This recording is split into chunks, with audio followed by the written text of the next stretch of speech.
नमस्कार, मैं doctor Subodh Chaturvedi clinicalguruji.com पर वेंटिलेटर के कोर्स के सेकंड पार्ट यानी एडवांस्ड वेंटिलेटर मैनेजमेंट का ये डेमो लेक्चर है। कबीर दास जी ने बड़ी अच्छी बात कही है कि वो कहते हैं, मैं कहता सुलझावन हारी तू राखियो अरुझाई रहे। मतलब कि मैं हमेशा सुलझाने की कहता हूँ और तुम हमेशा उलझाए रहते हो। मेडिकल साइंस में भी कुछ कुछ ऐसा ही हुआ है। हमने वेंटिलेटर को या बहुत सारी चीज़ों को ग्राफ्स में, जार्गन्स में, डिफ़िकल्ट वर्ड्स में, कॉम्प्लिकेटेड चीज़ों में उलझा के रख दिया है और एक बेसिक सिंपल सिद्धांत को समझना हमने मुश्किल कर डाला है। मैं कोशिश करूंगा कि अपने पिछले कोर्स में और इस कोर्स में इस वेंटिलेटर को थोड़ा सा सुलझा सकूं आपके लिए।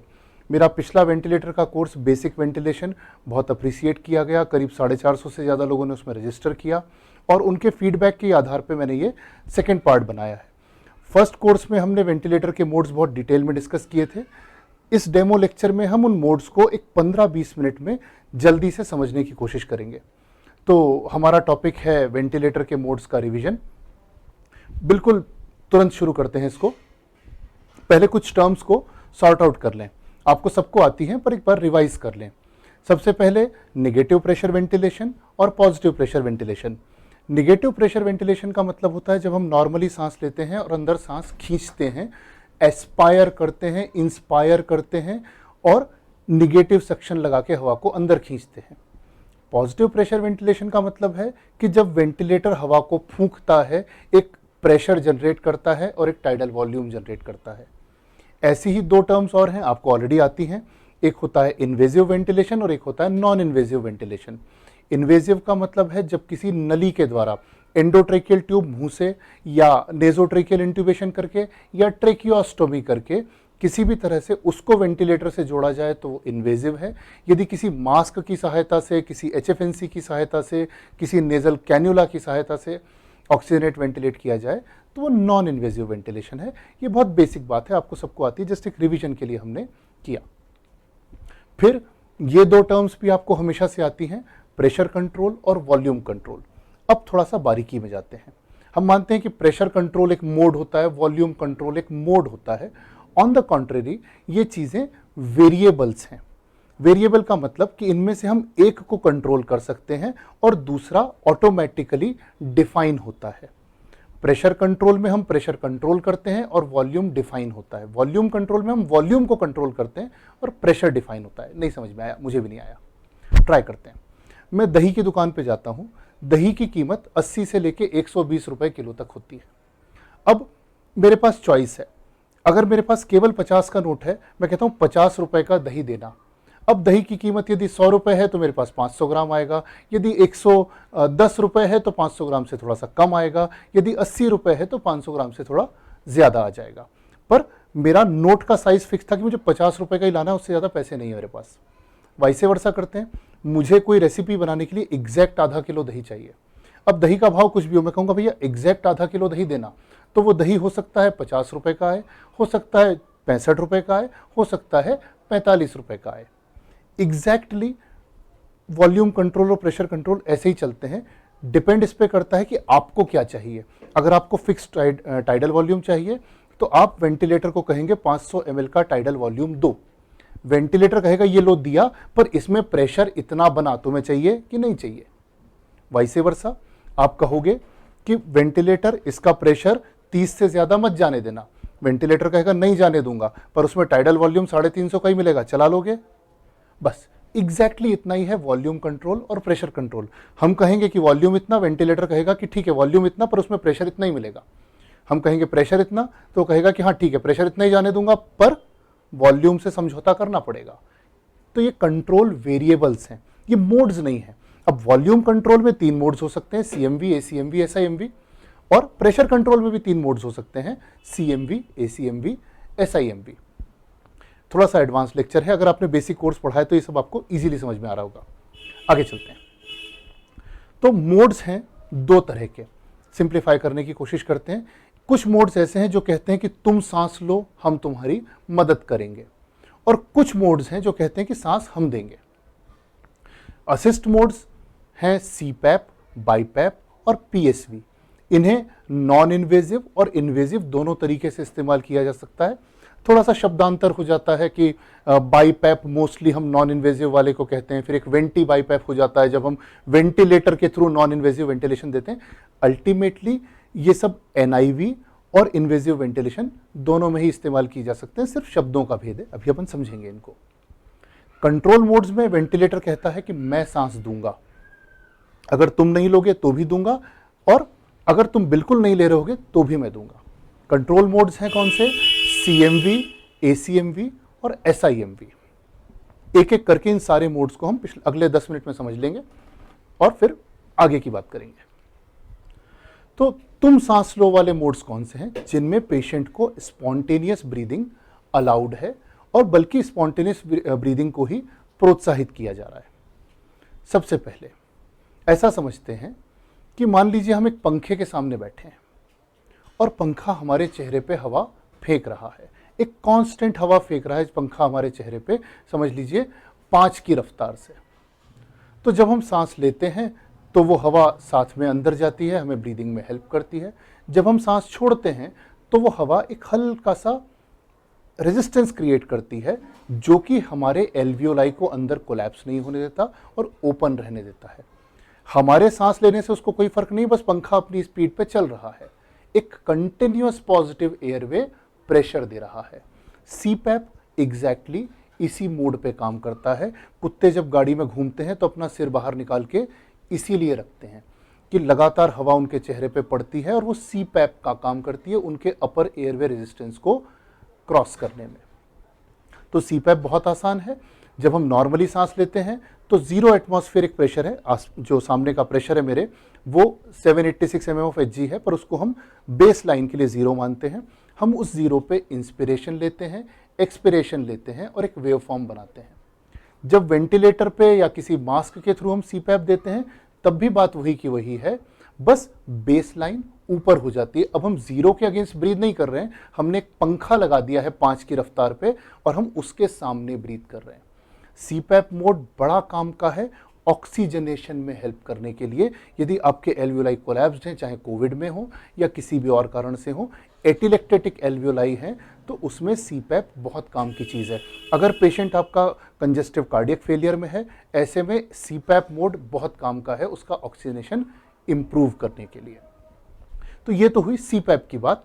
सीपैप में सारी ब्रेथ्स मरीज को खुद लेना है, वेंटिलेटर बस एक साइलेंट ऑब्जर्वर है, उसने बस एक पंखा चालू कर रखा है और उसके अगेंस्ट आपको ब्रीथ करना है। वो रिकॉर्ड कर रहा है कि आप कितने टाइडल वॉल्यूम ले रहे हो, पर वो हेल्प नहीं कर रहा आपकी। पेशेंट एक रेज्ड बेसलाइन के अगेंस्ट ब्रीथ करता है। सारी ब्रेथ्स के टाइडल वॉल्यूम अलग अलग हो सकते हैं, डिपेंड करेगा कि पेशेंट का रेस्पिरेटरी एफर्ट कितना है। ये मोड स्पॉन्टेनियस ब्रीदिंग के लिए है और वीनिंग में भी इसको यूज किया जाता है। अगर आपका पेशेंट जागा हुआ है, अवेक है, कंफर्टेबल है, आप उसको सीपैप मोड पे रख दो। इवन एक सिंपल मास्क लगा के रख दो, कोविड में हमने बहुत सारे मरीजों को किया और बड़ा ही इफेक्टिव ऑक्सीजनेशन करता है। This is continuous positive airway pressure. अब अगर इसको हम थोड़ा सा और मॉडिफाई करने जाएं, हम कहें कि 0 की बेसलाइन पे पेशेंट ब्रीथ कर रहा था नॉर्मली, वो तो ठीक ही बात थी। उसके ऊपर हमने प्रेशर लगा के रखा 6 का या 5 का, और 5 के प्रेशर पे हमने कहा कि तू ब्रीथ कर, लेकिन हमने पंखे का बटन अपने हाथ में रखा। हमने कहा कि जब सांस लेगा तो हम पंखा एकदम से बढ़ा देंगे और 12 का प्रेशर देंगे, और जब सांस छोड़ेगा तो हम 6 का प्रेशर लगाए रखेंगे। पेशेंट ने सांस ली तो पंखा एकदम से फास्ट, और पेशेंट ने सांस छोड़ी तो पंखा स्लो। पंखा चल रहा है, एक ही रफ्तार से चल रहा है, बस जैसे ही आप सांस खींचते हो वो अपना वॉल्यूम बढ़ा देता है, अपना फोर्स बढ़ा देता है, जोर की हवा फेंकता है, और जब आप सांस एक्सपिरेशन कर रहे होते हो तो उसका प्रेशर कम कर लेता है। 2 अलग अलग प्रेशर पे वेंटिलेट करता है। This is called as BiPAP. BiPAP is actually a trademark of a company. The correct word for it is NIV or non-invasive ventilation. तो BiPAP is what? कि इंस्पिरेशन और एक्सपिरेशन में अलग अलग प्रेशर लग रहे हैं। एक को हमने कहा IPAP और एक को हमने कहा EPAP. IPAP इज इंस्पिरेशन में प्रेशर, EPAP इज एक्सपिरेशन में प्रेशर। IPAP किस काम का है? IPAP CO2 रिमूवल के काम आता है और EPAP ऑक्सीजनेशन के काम आता है। अगर आपके पेशेंट की प्रॉब्लम ऑक्सीजनेशन की है, उसका सैचुरेशन कम है, तो EPAP पे फोकस करो, EPAP बढ़ाओ। ये ईपैप, पीप, ये सब एक ही शब्द है, बस उसके अलग अलग यूसेज हैं, उसमें हम फिर कभी जाएंगे। अगर आपके पेशेंट की प्रॉब्लम ऑक्सीजनेशन की है तो ईपैप पे फोकस करो। अगर आपका पेशेंट CO2 रिटेनर है, यानी COPD है या ऑब्स्ट्रक्टिव स्लीप एपनिया है, ओबेसिटी हाइपोवेंटिलेशन सिंड्रोम है, तब उसमें आपको आईपैप पे फोकस करना है। तो आईपैप और ईपैप का कॉम्बो ऑक्सीजनेशन और वेंटिलेशन का कॉम्बिनेशन है। तो ये हुआ बाईपैप वेंटिलेशन। बाईपैप मतलब सीपैप जैसा ही है, बस इंस्पिरेशन में अलग प्रेशर है और एक्सपिरेशन में अलग प्रेशर है। आईपैप और ईपैप CO2 रिमूवल और ऑक्सीजनेशन में हेल्प करते हैं। तो ये दो मोड्स थे कि तुम सांस लो। एक और मोड है प्रेशर सपोर्ट, उसको हम थोड़ा सा दूसरे वाले हिस्से में पढ़ते हैं। तो दूसरे तरह के मोड्स हैं मैं सांस दूंगा वाले मोड्स। मैं सांस दूंगा वाले मोड्स मतलब क्या, कि वेंटिलेटर अगर आप सांस नहीं ले रहे हो तो भी सांस देगा। सीपैप में, बाईपैप में पेशेंट को अपनी ब्रेथ खुद ट्रिगर करनी पड़ेगी। अगर पेशेंट सांस लेना बंद कर दे तो मर जाएगा, नहीं मरेगा नहीं, बैकअप वेंटिलेशन मोड्स होते हैं। बट देन सीपैप, PSV और बाईपैप में पेशेंट को खुद सांस लेनी है, अपनी ब्रेथ्स खुद इनिशिएट करनी है और खुद ही कंप्लीट करनी है। वेंटिलेटर सिर्फ या तो सपोर्ट करेगा या बेसलाइन बढ़ा के रखेगा। इन्वेजिव मोड्स, स्पेशली जो कंट्रोल मोड्स हैं, उनमें वेंटिलेटर यदि आप सांस नहीं भी ले रहे हो तो भी सांस देगा।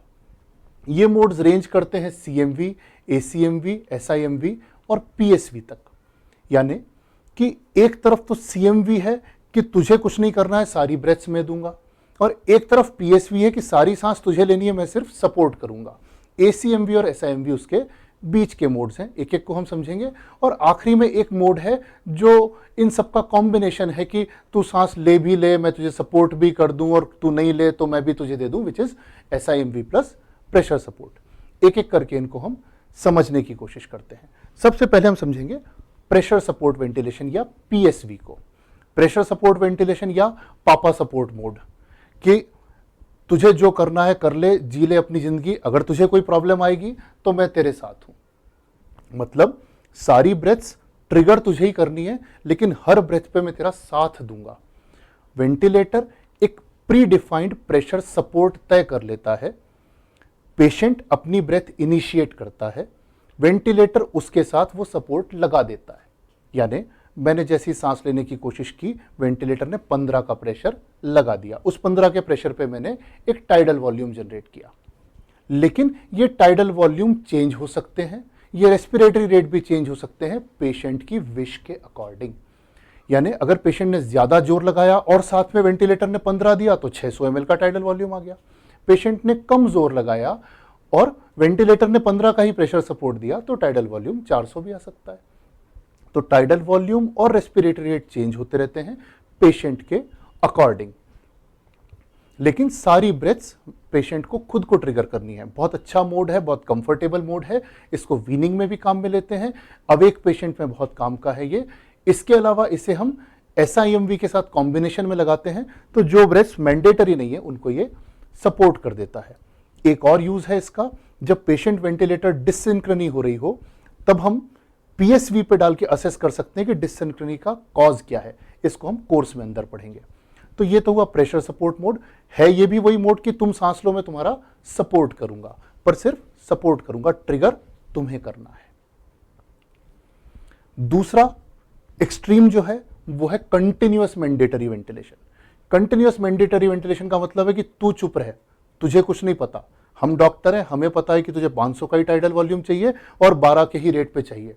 अगर तूने कहा भी कुछ, पेशेंट ने कहा भी कि नहीं थोड़ी सी सांस ले लूं क्या, ना ना ना, हम बताएंगे कितनी लेनी है, उससे ज्यादा नहीं, उससे कम नहीं, तेरे एफर्ट की कोई इज्जत नहीं है, तुझे बस चुपचाप सोना है और जितनी सांस हम ले रहे हैं उसमें जीना है। दिस इज तू चुप रहे मोड या कंटिन्यूअस मैंडेटरी वेंटिलेशन मोड। इसमें सारी ब्रेथ्स पेशेंट को ट्रिगर नहीं करनी है, वेंटिलेटर देगा। All breaths are delivered by ventilator. Patient is not allowed to breathe. कई बार तो ऐसा होता है कि पेशेंट कह रहा है थोड़ी सी सांस छोड़ू क्या, नहीं नहीं नहीं 500 ml ले अभी। पेशेंट कह रहा है थोड़ी सी सांस लू क्या, नहीं अभी एक्सपिरेशन चल रहा है। कंटिन्यूअस मैंडेटरी वेंटिलेशन सबसे दुखद है पेशेंट के लिए, बहुत कंफर्टेबल, बहुत अनकंफर्टेबल है अगर आपका पेशेंट जागा हुआ है तो। ये मोड सिर्फ एक ही जगह इस्तेमाल होना चाहिए, ऑपरेशन थिएटर में, जब हम पेशेंट को एनेस्थीसिया देते हैं, उसको डीपली सिडेट करते हैं और पैरालाइज करते हैं न्यूरोमस्कुलर ब्लॉकर देके, तभी ये मोड इस्तेमाल करना चाहिए completely sedated and paralyzed patient में। Otherwise CMV should not be used at all. अब सीएमवी की समस्या क्या है? Patient ventilator dyssynchrony. जब 1950, 60, 70 में जब वेंटिलेटर नए नए थे, तब केवल एक ही मोड था, पेशेंट को वेंटिलेटर पर डालते, कंप्लीट नॉकडाउन कर देते और चलाते। अब उससे बेहतर मोड्स आ गए हैं, कंपैरेटिवली अच्छे मोड्स आ गए हैं। एक मोड है एसीएमवी। कभी आपने ज्यादा प्यार करने वाली मम्मी देखी है कि बच्चे ने कहा मम्मा भूख, तब तक एक चम्मच खाना फिर आ गया, फिर बच्चा थोड़ी देर में घूम के आया और थोड़ा खाना आ गया, ले मेरे लाल खा ले, ले मेरे लाल और खा ले। बच्चा न बोले तो भी उसको खिलाए, बोले तो उसको और खिलाए। दिस इज एसीएमवी मोड, और ऐसे बच्चे ऑब्वियसली ओबीज हो जाते हैं। तो एसीएमवी मोड एग्जैक्टली ऐसा ही है, वो ज्यादा प्यार करने वाली मम्मी जैसा है। इसमें क्या होता है कि पहले तो आपने तय कर दिया कि भाई तेरे को 500 की 10 ब्रेथ तो हम देंगे ही देंगे, तो वो आपने देना शुरू कर दी। और उसके अलावा तूने कभी जरा सी भी सांस मांगी, तूने जरा सा भी गैस्प किया, तूने जरा सा भी प्रेशर ट्रिगर दिया, जरा सा भी फ्लो ट्रिगर दिया, तो वेंटिलेटर एक और सांस देगा, वो भी 500 ml की। तो जितनी बार सांस लेने की कोशिश करेगा, the moment you initiate a breath, ventilator will take over, हाँ हम देंगे, and it will give you full 500 ml of tidal volume, क्योंकि हमने तय किया है कि 500 ml का टाइडल वॉल्यूम तो दिया ही जाएगा। तो आपने जो रेट तय किया है उतना तो डिलीवर होगा ही होगा। पेशेंट के हर एफर्ट को 500 ml के टाइडल वॉल्यूम से और नवाजा जाएगा। तो हर मैंडेटरी ब्रेथ और हर पेशेंट की ट्रिगर्ड ब्रेथ को सेम टाइडल वॉल्यूम मिलेगा, 500, 400 जो भी आपने रखा है। अब ऑब्वियसली आप समझ गए इसमें समस्या क्या है। पेशेंट की CO2 वॉश आउट होती जाएगी, हाइपर वेंटिलेट हो जाएगा, अल्कोलोसिस में जाएगा। तो मोड अच्छा है पर बहुत अच्छा नहीं है। ये ट्रू स्पॉन्टेनियस ब्रेथ को सपोर्ट नहीं करता। जरा सा भी इनिशिएट किया तो 500 ml का टाइडल वॉल्यूम देता ही देता है। This is assist control mode. Control mode था कि हमें कोई मतलब नहीं तुझे क्या चाहिए, हम तो सिर्फ तुझे जो हमने तय किया है वो देंगे। असिस्ट कंट्रोल क्या है कि हमने जो तय किया है वो तो देंगे ही देंगे, और तूने जरा भी मांगा तो और देंगे, और इतना देंगे कि तू परेशान हो जाएगा। तो सीएमवी, एसीएमवी, इसमें प्रॉब्लम हाइपर वेंटिलेशन। तीसरा जो मोड है वो बेटर है comparatively, synchronized intermittent mandatory ventilation. Complicated है, सिंपल सी बात है, कभी तुम कभी हम, या तो तू सांस ले ले, नहीं लेगा तो हम दे देंगे। This is SIMV ventilation, synchronized intermittent mandatory. इसमें क्या होता है कि मैंडेटरी ब्रेथ्स तो जैसे सीएमवी में देते हैं, जैसे एसीएमवी में देते हैं, आपने एक रेट तय कर दिया, 500 का रेट, 500 का टाइडल वॉल्यूम, 10 का रेट। फिर उसके अलावा आपकी चॉइस है, मरीज की चॉइस है कि उसको अगर स्पॉन्टेनियस ब्रेथ लेनी है तो ले सकता है, बीच बीच में तुझे भी कुछ लेना है तो ले ले, हम माइंड नहीं करेंगे। अगर तूने हमारी मैंडेटरी ब्रेथ के टाइम पर एक सांस लेने की कोशिश की तो हम उसको अपनी मैंडेटरी ब्रेथ के साथ ही सिंक्रोनाइज कर देंगे और मान लेंगे कि हाँ वो मैंडेटरी ब्रेथ थी। थोड़ा सा कॉम्प्लिकेटेड है, बाद में कभी डिस्कस करेंगे। तो सिंक्रोनाइज्ड इंटरमिटेंट मैंडेटरी वेंटिलेशन का मतलब क्या है कि आप एक रेट तय करते हो, वो तो मिनिमम जाएगा, और आप पेशेंट को अलाउ करते हो कि उसे जितनी सांस लेनी है वो भी वो लेता जाए। तो स्पॉन्टेनियस ब्रेथ्स को आप चाहो तो कोई सपोर्ट ना करो, यदि आप सपोर्ट करोगे तो वो SIMV प्लस प्रेशर सपोर्ट बन जाएगा। अगर आप सपोर्ट नहीं करोगे तो वो प्लेन SIMV रहेगा। प्लेन SIMV यूजुअली इस्तेमाल नहीं किया जाता, हमेशा उसको प्रेशर सपोर्ट के साथ यूज किया जाता है। Patient is allowed to take spontaneous breaths. This is again a common mode of weaning and it is usually used with pressure support ventilation. तो ACMV और SIMV में क्या फर्क हुआ? ACMV में और SIMV में दोनों में पेशेंट इनिशिएट कर सकता है, लेकिन ACMV कंट्रोल मोड है, जैसे ही आपने इनिशिएट करी पूरा टाइडल वॉल्यूम 500 का मिलेगा। SIMV में आपने जो ब्रेथ इनिशिएट की वो आपकी इच्छा पे है, तरह तरह के टाइडल वॉल्यूम्स आप ले सकते हो, डिपेंड करता है कि आपका एफर्ट कितना है। ACMV में हर इनिशिएटेड ब्रेथ को फुल टाइडल वॉल्यूम मिलेगा। SIMV जो प्लेन वाला SIMV है बिना PSV का, उसमें पेशेंट हर बार अलग अलग तरह का टाइडल वॉल्यूम ले सकता है, अपने एफर्ट पे डिपेंड करता हुआ। फिर एक और मोड है जो दोनों का कॉम्बिनेशन है, जिसमें सभी कुछ बढ़िया है, SIMV और प्रेशर सपोर्ट। मतलब कि भाई तू सांस लेगा तो हम प्रेशर सपोर्ट कर देंगे, तू नहीं सांस लेगा तो हम मैंडेटरी ब्रेथ्स भी दे देंगे, that is SIMV plus PSV, जिसमें कि पेशेंट को सबसे ज़्यादा मजा आता है। इसमें patient is allowed to breathe on his own, patient can take his own breaths, those breaths will be supported by a pressure support just like PSV. Then यदि पेशेंट मान लीजिए कोई उसको मिडाजोलाम लगा के चला गया, कोई उसको एट्राक्यूरियम लगा के चला गया, पेशेंट ने सांस लेनी बंद कर दी, वेंटिलेटर तब भी उसको जो मैंडेटरी मिनट वॉल्यूम आपने डिफाइन कर रखा है उतना तो देगा ही देगा। तो ये भी वीनिंग का मोड है। जब आप वीन करते हो तो धीरे धीरे SIMV का रेट कम करते जाते हो, फिर प्रेशर सपोर्ट कम करते हो, फिर CPAP पे डालते हो, फिर एक्सट्यूबेट करते हो। तो ये भी एक वीनिंग मोड है। कॉन्शियस पेशेंट्स में या जो पेशेंट्स अपने खुद के रेस्पिरेटरी एफर्ट्स लगा रहे हैं उसमें भी ये काम का मोड है। इसके अलावा बहुत सारे अलग मोड्स भी हैं, जैसे PRVC, जैसे APRV, by level ventilation, IRV, oscillatory, VSV। ये सारे मोड्स एक 20 मिनट के डेमो लेक्चर में पढ़ाने के नहीं हैं, इनको हम हमारे वेंटिलेटर कोर्स में प्रॉपरली डिटेल में पढ़ेंगे। तो ये तो हुई बात मोड्स की। जो हमारा कोर्स का नेक्स्ट वॉल्यूम आने वाला है उसकी थोड़ी सी बात कर लेता हूँ। हमारा एडवांस्ड वेंटिलेटर मैनेजमेंट कोर्स का सेकंड पार्ट हम रिलीज़ कर रहे हैं, ये जून के एंड में रिलीज़ होगा।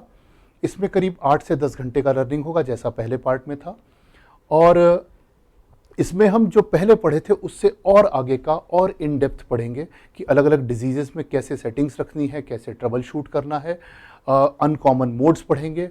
इसके अलावा यदि वेंटिलेटर पे पेशेंट क्रैश हो रहा है तो उसको कैसे मैनेज करना ये पढ़ेंगे, अलार्म्स की सेटिंग्स क्या रखना और अलार्म्स को मैनेज कैसे करना ये पढ़ेंगे। और इसके अलावा जो अभी सबसे बड़ी समस्या चल रही है कोविड की, उस पर भी एक डेडिकेटेड मॉड्यूल रखेंगे कि कोविड में कैसे वेंटिलेट करना, कोविड में वेंटिलेशन की सेटिंग्स क्या रखना और कोविड में पेशेंट को ऑक्सीजनेट कैसे करना।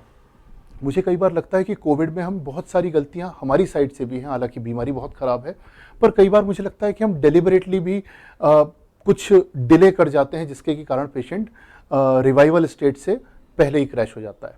एनीवे, उसका डिस्कशन भी हम कोर्स में करेंगे। और इसके अलावा इसमें हम बेसिक्स ऑफ एक्मो पढ़ेंगे कि एक्मो पे किसको डालना, क्या इंडिकेशन, क्या कंट्रा इंडिकेशन, एग्जैक्टली होता क्या ये एक्मो। तो ये सारा कोर्स के बारे में डिटेल हुई। इसको परचेज कैसे करना है, बहुत सिंपल है। आपको हमारी वेबसाइट पे जाना है clinicalguruji.com पे, उसमें आप स्टोर में जा सकते हैं, कोर्स को परचेज कर सकते हैं। परचेज अगर आपने पहले बेसिक वेंटिलेटर का कोर्स नहीं पढ़ा है तो पहले वो कर लें, अगर आपने पढ़ रखा है तो फिर बहुत ही आसान बात है। परचेज के बाद हमारी एंड्रॉयड एप्लीकेशन है, आप iOS में या एंड्रॉयड में जाके ढूंढ सकते हैं ऐप को क्लिनिकल गुरुजी नाम से। जिस लॉगिन क्रेडेंशियल से आपने कोर्स परचेज किया था, जिस ईमेल और पासवर्ड से, उसी से आपको लॉगिन करना है। आपको माय कोर्सेज में ये कोर्स मिल जाएगा, आप उसको एक्सेस कर सकते हो, पढ़ सकते हो। हमने इसमें क्वेश्चनियर्स ऐड किए हैं, क्विज ऐड किए हैं, जिससे कि आप अपने आप को असेस कर सकते हो। कोर्स के एंड में हम आपको क्लिनिकल गुरुजी से एक सर्टिफिकेट देंगे कोर्स के कंप्लीशन का। ये बात हुई परचेज की। हाँ, कॉस्ट की तो बात की नहीं। कोर्स की कॉस्ट लगभग उतनी ही है जितनी की पिछले कोर्स की थी। मैं हमेशा कोशिश करता हूं कि हमारे कोर्सेज इतने अफोर्डेबल रहें कि कोई नर्सिंग स्टाफ हो, चाहे कोई आयुष डॉक्टर हो, किसी की सैलरी 15, 20, 25 हज़ार की हो तो भी वो उसको आराम से परचेज कर ले, या परचेज करके अगर उसको लगता है, हालांकि आज तक ऐसा कभी फीडबैक आया नहीं मुझे कि सर पैसे वेस्ट हो गए, तो वो इतना बड़ा लॉस नहीं होगा। तो इस कोर्स की भी कॉस्ट बहुत मॉडरेट रखी है मैंने, इसको हमने 2500 पे कॉस्ट किया है। और एक बात, पिछली बार जब मैंने वेंटिलेटर का कोर्स किया था तो मैंने फेसबुक पर एडवर्टाइजिंग की थी लोगों तक पहुंचाने के लिए। इसको करीब 80,000 1 लाख लोगों तक पहुंचा था, और उस एडवर्टाइजिंग का एक्सपेंडिचर मेरा करीब लाख रुपए का आया था। इस बार मैं सोच रहा हूं कि वो एक्सपेंडिचर में बजाय ज़करबर्ग को देने के आप लोगों को डिस्काउंट कर दूं, लेकिन बदले में आप मेरे इस कोर्स को यदि प्रमोट करो, यदि आप ज़करबर्ग का काम करो तो मैं आपको उसके पैसे कम करके दे देता हूं। फंडा ये है कि ये कोर्स मैं आपको 2000 रुपीज़ में दूंगा, एक डिस्काउंट कोड आपको मिलेगा जिससे कि आप इसको 2500 की जगह 2000 में परचेज कर सकते हो। सिंपल सा काम है, आप इस डेमो वीडियो को अपनी टाइमलाइन पे शेयर कर दो, फेसबुक पे 2-4 लोगों को टैग कर दो और 2-4 व्हाट्सएप ग्रुप्स में डाल दो इसका लिंक बना के। अगर कोर्स अच्छा होगा, डेमो लेक्चर किसी को अच्छा लगेगा तो परचेज करेगा। फेसबुक भी तो यही करता है, हज़ारों लोगों को दिखाता है, किसी को पसंद आता है तो परचेज कर लेता है। तो अगर आप ये कर सको तो ये करके उसके 3-4 स्क्रीनशॉट इन दोनों नंबरों पे भेज दो। मिस्टर क्षितिज हैं और मिस्टर आकाश हैं, इन दोनों को इनमें से किसी भी नंबर पर ये स्क्रीनशॉट्स भेज दो, वो आपको एक डिस्काउंट कोड देंगे जिससे कि ये कोर्स आपको 2500 की जगह 2000 का पड़ेगा। फिर भी यदि आपको लगता है कि इस सब पचड़े में कौन पड़े तो डायरेक्टली भी आप स्टोर से परचेज कर सकते हो। इस डेमो लेक्चर में इतना ही, फिर आपको मेन कोर्स में दोबारा मिलते हैं।